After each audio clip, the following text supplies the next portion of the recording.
Wayfinder started out really rough.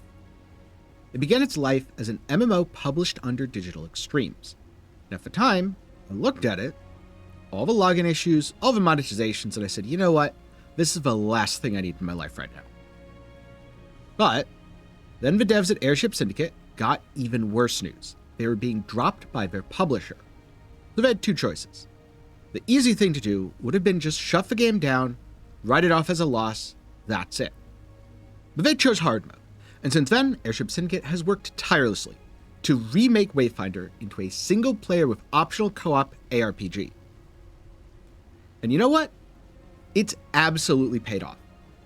During the early access, I tried Wayfinder, I had a great time with it, and now that 1.0 is here, the game feels really, really good. But hey, don't just take my word for it. Originally, Wayfinder had a mixed on Steam, but now we're a little under a month since 1.0 released, and the reviews for the last 30 days are sitting at 87% positive, which is a massive improvement that speaks to all the hard work Airship Syndicate put in. And so, in today's video, I'm going to go over my thoughts on Wayfinder as of a 1.0 update. Starting with what the game is, then going through all the different characters, talking about the character building and progression, then of course, dungeons, bosses, and endgame content. After that, I'll wrap things up with a verdict and maybe even a couple of ratings. So for now, let's start with some gameplay clips, then we'll move on to my experiences so far.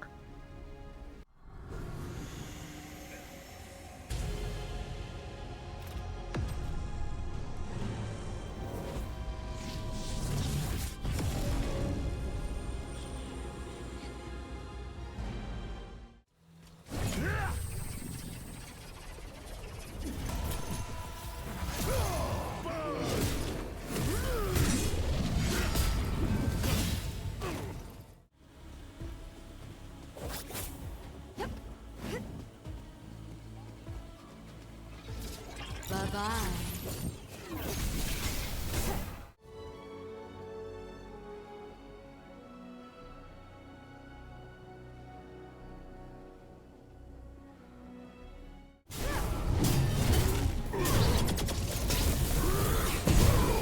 Rise and return to me.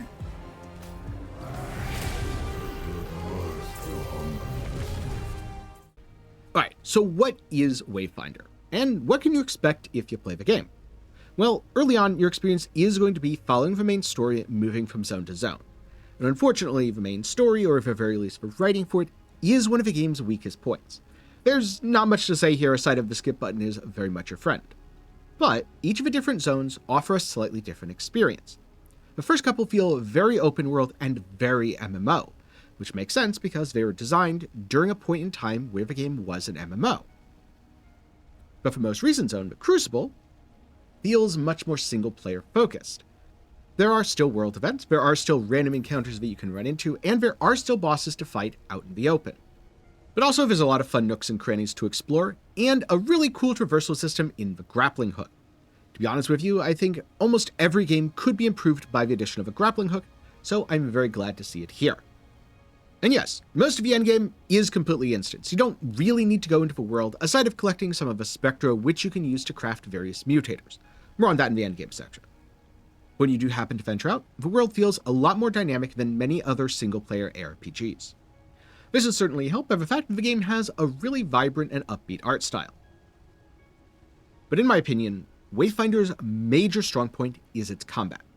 Not only do the abilities feel really good to use, but character building just works. You can use almost any weapon on almost any character.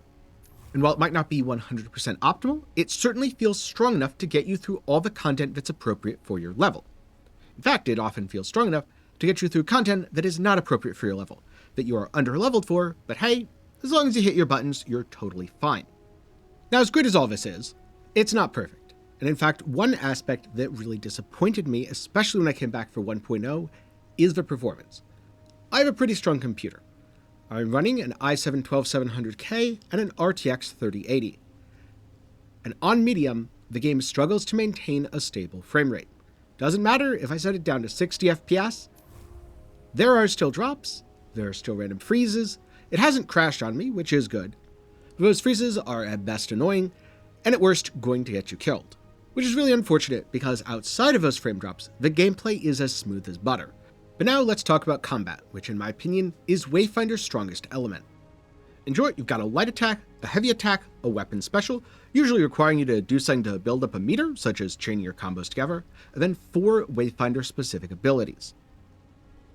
While this is a good few number of buttons to keep track of, and it definitely gives you stuff to do, it doesn't become overwhelming. You certainly don't need an MMO mouse to play Wayfinder, and in fact, all the binds feel really good even on a controller.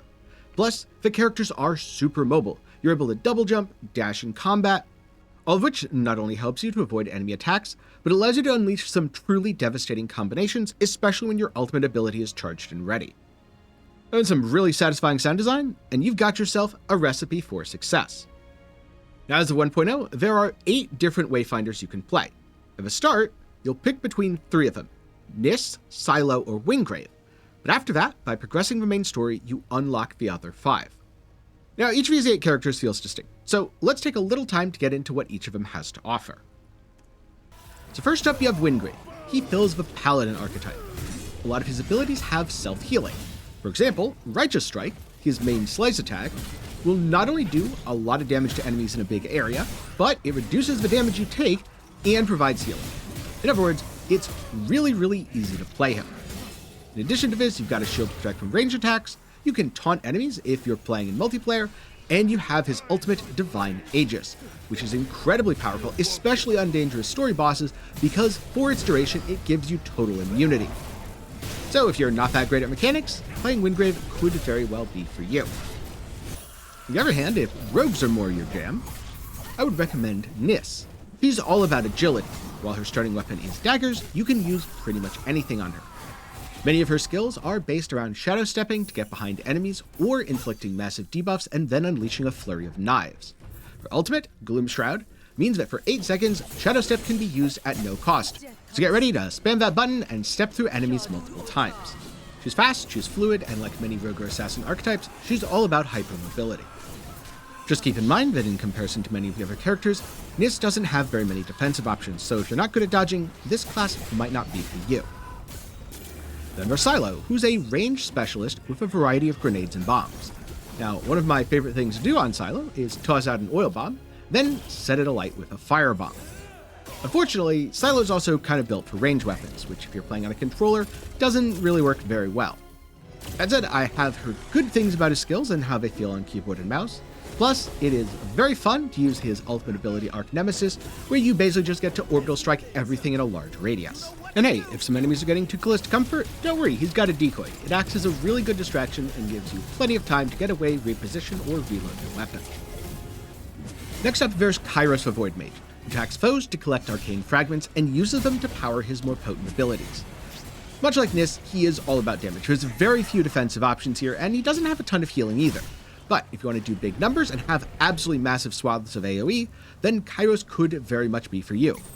Plus, his ultimate ability, Hand of Reckoning, literally crushes your foes beneath the giant fist, which is pretty darn epic. Personally, I've had somewhat mixed experiences with Kairos. When I get to hit enemies, oh man, he feels awesome, and you can just blow stuff up. But when enemies get to hit you, not so fun. So I guess that's what the kids these days call a skill issue. On the other hand, if you want someone a little bit more on the durable side, consider the Gladiator Senja. She is all about getting up close and personal with enemies, punching them in the face, and using her unique ability of showboating, where you hold a pose, take reduced damage during it, and essentially charge up, then unleash that charge to the applause of a roaring crowd. And her ultimate, Thunderous Glory, assists with this by not only giving you very big bonuses to both your weapon and ability power, but also causing lightning to arc between your attacks, making it much easier to AoE down foes.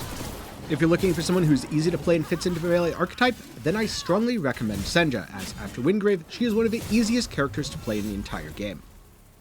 Next up, there's Venomous the Poison Specialist, and someone who has recently become one of my favorite characters in Wayfinder. She is all about inflicting debuffs on enemies. Combine this with strong self-healing and even some healing for your allies, and you've got an endgame powerhouse. In particular, one thing I really like doing is using Venom Thrusters to leave a trail of poison clouds that enemies of course have to walk through if they want to attack me, then detonating them with Vampiric Blast to not only heal myself but deal damage with enemies.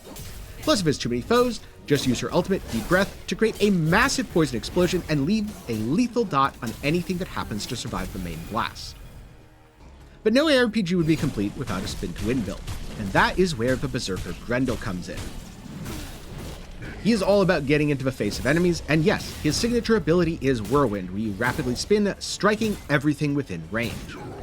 While Grendel again doesn't have very many defenses, which means you do have to play well and avoid enemy telegraphs, it is very fun to go into a Berserk Frenzy using his ultimate and then smashing through foes with your Whirlwind. And then, last but not least, we have the new character Laura, who somewhat fits into the monk archetype, smashing enemies with gigantic spirit fists. She's able to channel these abilities to charge them and infuse them with even more power. Personally, I haven't really clicked with Laura, at least too much so far, but she definitely has an interesting and unique playstyle, plus her ultimate Unleash is really fun. In short, you turn into a super-powered spirit avatar form, and it's kinda like having a monster duel where you get to be one of the monsters. Plus, since it gives you a ton of healing, you're able to tank abilities which would otherwise kill you while you're pounding foes into submission. That said, if you want to know more about the different Wayfinders and their abilities, I have a dedicated video which I'll link up in the card and down below. It doesn't have anything on Laura since she wasn't in the game when I made it, but for the rest of the characters, it still rings true.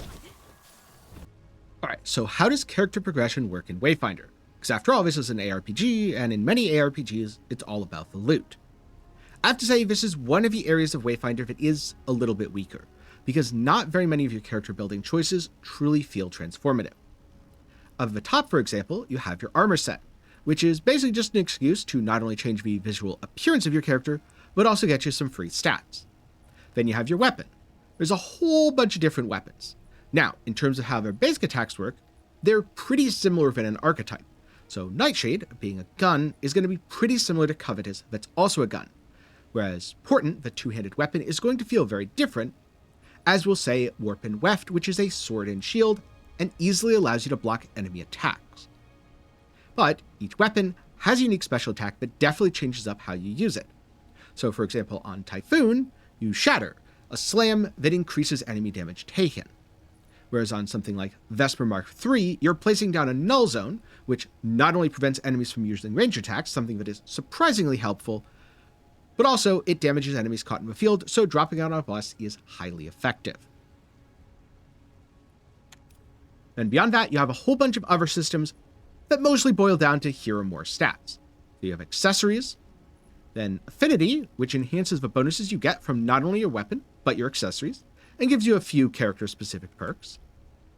You've got abilities, where you can customize what your skills do to usually enhance what you're good at, or add new bonuses, like here on Venom Thrusters, where I take 50% reduced damage after using them. This is very handy when dodging attacks, because even if you get the timing slightly wrong, you'll be totally fine anyway. Then talents, which are mostly just extra stat bonuses, and echoes. Think of these as the souls of monsters. The more you collect, and the more you enhance them, the more stat bonuses you gain. This is where your character is going to get the majority of its stats.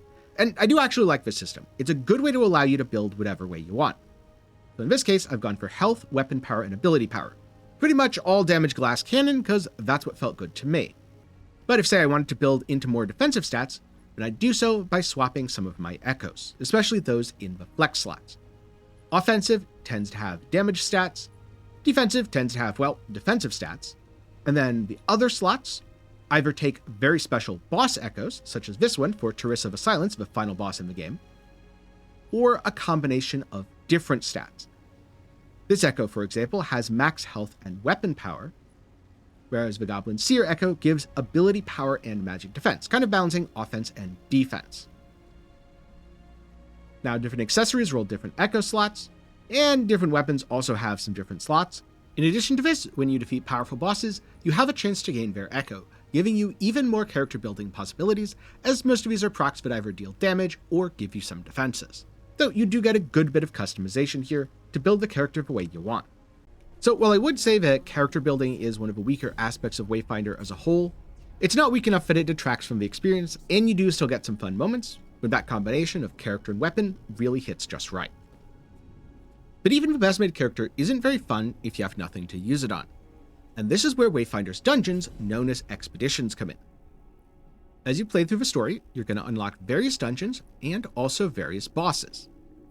And then, as part of the endgame, you get to scale them all the way up to your level and play through them again to farm them for various materials. Which sounds like it would get old after a while, right?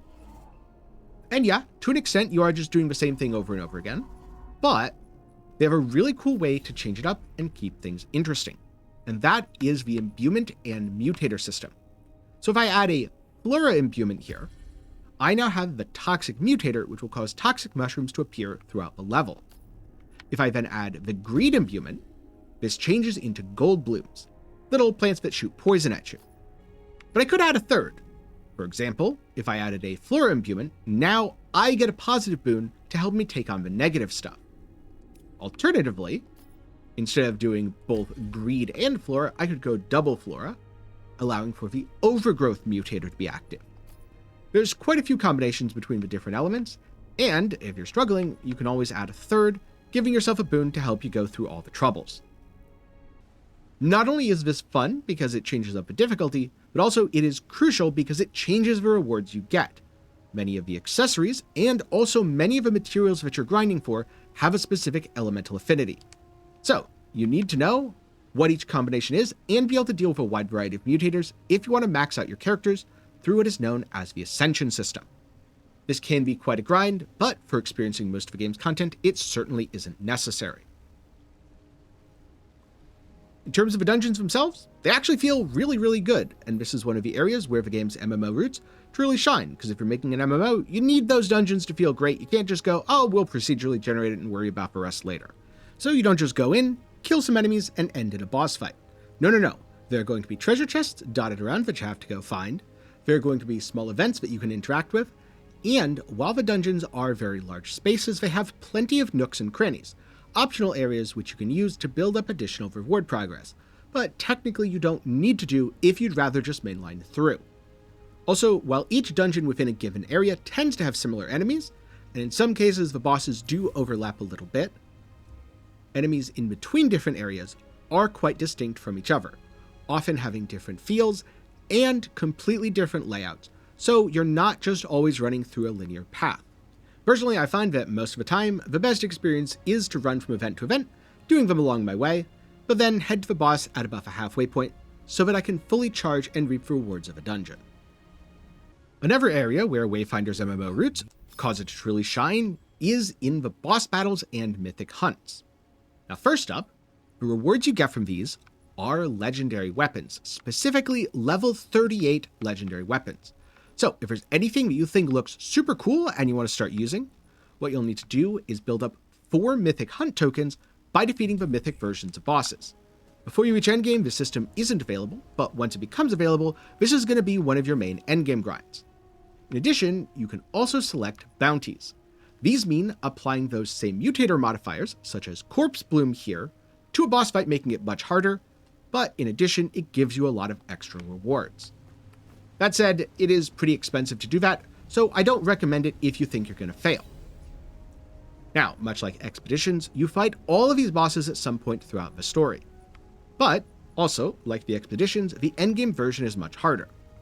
In some cases, it seems pretty scary, right? Like, oh, I'm 816 power short. Don't worry, Power Rangers are more of a recommendation than a hard guarantee. Depending on how good you are at dodging and how strong your character or build is, in some cases, you're going to be able to take them down without an issue. And this is another area where the MMO boss designs really shine through. These fights are awesome. And very often, it's not just about fighting a boss that feels like all the other bosses, but the red circles are in a different pattern. Don't get me wrong, for some of the minor bosses, that is very much the case. But for many of the major bosses, you aren't just fighting against the boss, you are fighting against the room the boss is in, which is really, really cool. We have things like the entire room going dark, destructive waves sweeping across the room and potentially damaging you, having to open chests to find the mimic. Yes, I know, normally you want to find the chest that isn't a mimic. In this case, you need to find the mimic, and so many more mechanics. So while yes, you're going to spend quite a bit of time grinding for materials, don't worry, there's some pretty good fights to grind those materials on. Now, outside of all that, there are a few more fun secrets to find out in the world, but I'll leave those for you to discover for yourself. While Wayfinder is an ARPG, in a lot of ways, it doesn't share much DNA with the loot-based ARPGs like Diablo or Path of Exile.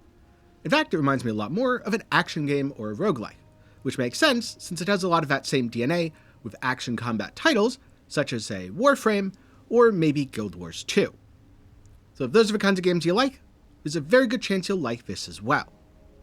Just remember, go into it expecting a single-player experience, not an MMO. But now let's get a little more granular with that. I'm going to be going over the 5 metrics I've highlighted in this review, and giving Wayfinder a rating for each of them. This goes from awful, a system so bad that it's actually detrimental to the game, to excellent or innovative, something that's amazing, I'd love to see in more games, and or something other games should learn from. If you want to know about the rest of the metrics, feel free to pause for a second and read it at your leisure. Alright, so first up we have the characters. There are quite a few of them, they're vibrant and distinct, and they fill a lot of archetypes that you don't often see in video games. Plenty of games have a gladiator, but very few games feel like you're playing a gladiator, where you're relying on the energy of the crowd. So in this regard, I would say that Wayfinder is excellent. In addition to that, you have character progression. The weapons are quite distinct, and the specials are impactful. But outside of a boss echoes, everything else is just stats. And since you get a lot of items in your dungeons, and a lot of those items share the same icon, loot isn't very exciting either. Yes, it's pretty satisfying to grind out the ascensions, and they give a solid power increase, but it also feels like many of the progression systems are held back by the MMO history. So personally, I would like to see this improved, but it's not terrible as it is. Now in terms of content, there's quite a bit of expeditions. You can use different mutators to keep them from getting old or increase the challenge, and the boss fights are quite good. So I'd say there's overall a good breadth of content here. And in addition to this, combat just feels really satisfying. It's simple enough that I feel comfortable recommending Wayfinder even to a friend who isn't a super deep gamer. Now at the same time, even as someone who plays tons of video games, Wayfinder is a great turn your brain off and look at the pretty colors game. Especially as you're grinding out the ascensions and redoing things to get the best mods possible. So I would also say that combat is a good experience. Last up we have performance, which unfortunately is very flawed. I have a strong machine with an i7-12700K and an RTX 3080. Not quite top of the line, but certainly better than most people according to the Steam stats. And I struggle to get a stable frame rate on medium. The game doesn't crash, but I notice a lot of stutters, and they are very immersion breaking, plus occasionally they get me killed. Now, as all things performance, your mileage may vary. For some people it may run flawlessly, and for some people it might not run at all. But for me, this does add a notably sour note on what is otherwise a very welcoming and inviting experience. So unfortunately, I would say performance is bad for now, but hopefully it's fixed in the future. So, tallying all that up, Wayfinder has 5 total categories, it gets 3.5 points, and earns a rating of good. Now, if this video has convinced you to buy Wayfinder, and you're looking for a little more direction, you can check out a few other videos I've made on the game, such as checking out the Wayfinders and learning about their different abilities. Or if you're looking for a build, check out either my Wingrave or Venomous guides. I'll link all 3 of those up in the card and down below. But also, there's a good chance that I'm going to cover Wayfinder in the future, so be sure to get subscribed, ring that notification bell, and hey, you made it to the end of the video you probably enjoyed, so leave a like while you're down there. Personally, I think Wayfinder is the perfect cure for live service burnout. You're tired of doing something in a season where nothing's going to matter in 3 months? Play Wayfinder. There's no pressure to grind, but if you do, your progress is going to stick around for pretty much as long as you keep your save file. With that said, I do have a question. What do you think of my rating system? I know ratings for games are kind of controversial, which is why I've avoided them in the past, but I also think there's a lot of value in interrogating games in a nuanced way. And so I took a page from OpenCritic, both going with a recommendation and also going with a sliding scale based on how the various elements of a game come together, which in this case, the score was anywhere from -5 to +7.5, with 7.5 being a masterpiece and -5 being literally the worst game ever made that somehow fails at everything it tries. So let me know some of those thoughts on the rating system down in the comments below. But with that said, that'll be it for me today. Thank you for watching to the end, I'm glad you've enjoyed, and I'll see you in the next one.